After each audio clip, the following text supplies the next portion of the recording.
嘿，我係 Stephanie，係一個澳洲嘅商業保險 broker。今日我哋唔講保險，唔講個人成長，因為我哋放假啦，冇錯，就係我哋嘅復活節假期。今年又翻到我哋一家人都中意嘅海邊度假地方 Kalala Beach。對上一次嚟呢，就係2020年嘅聖誕假期。呢次我哋揀嘅民宿係更加靠近呢個棧橋，更加方便去釣魚啦、發吽哣啦，同埋帶狗狗去散步嘅。呢個地方好靚，好寧靜。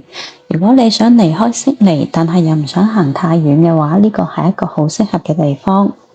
距離悉尼市中心大概2個半鐘頭嘅車程。佢係位於悉尼嘅南部海岸，亦都係著名嘅白沙灘 Jervis Bay 嘅附近。呢幾年因為疫情嘅關係，都冇離開過澳洲。假期我哋都係中意喺悉尼嘅周邊自駕遊。咁樣確實係比較安全，同埋都好 relax 嘅，同埋好適合一家大細啦，加埋寵物一齊出去玩。中意澳洲慢生活嘅朋友咧，一定要睇下啦。自駕遊2個零鐘喺市中心出發，都可以有一個好寫意、好開心嘅假期。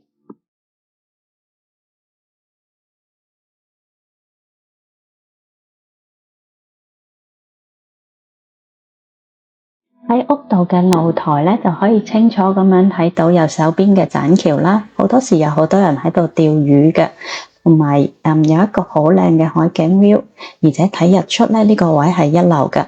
遲啲我可以影啲相俾大家睇。行出屋外邊咧，就係見到一個好靚嘅海灣啦，又有棧橋，跟住左手邊咧就係有一個小朋友玩嘅 playground。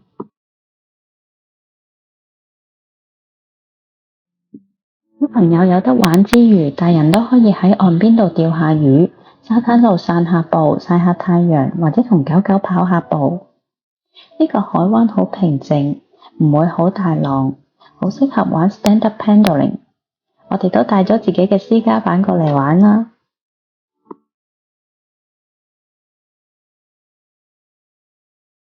而家我哋就睇下我哋呢間度假民宿嘅裏邊啦。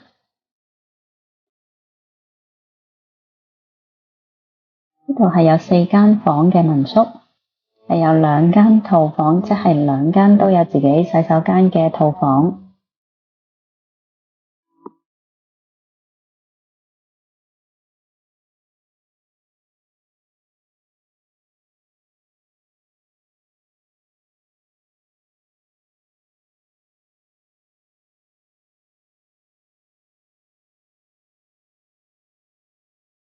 其餘2間咧就係細少少嘅一般嘅房啦。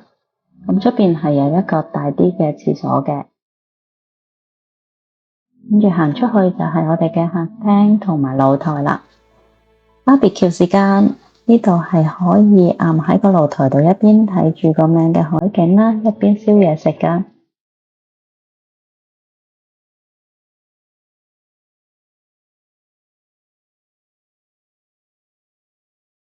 食完嘢咧，大家都可以行去散下步，曬下月光。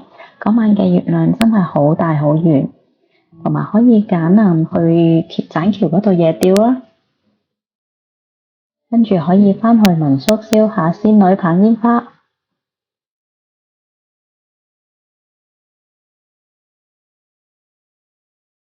呢張就係第2日朝早6點幾日出嘅時候影嘅，係咪好靚呢？雖然話係朝早6點幾，但係其實有好多旅遊人士咧已經攞住個單反喺度影相噶啦，所以中意攝影嘅朋友，呢個真係一個唔錯嘅地方嚟噶。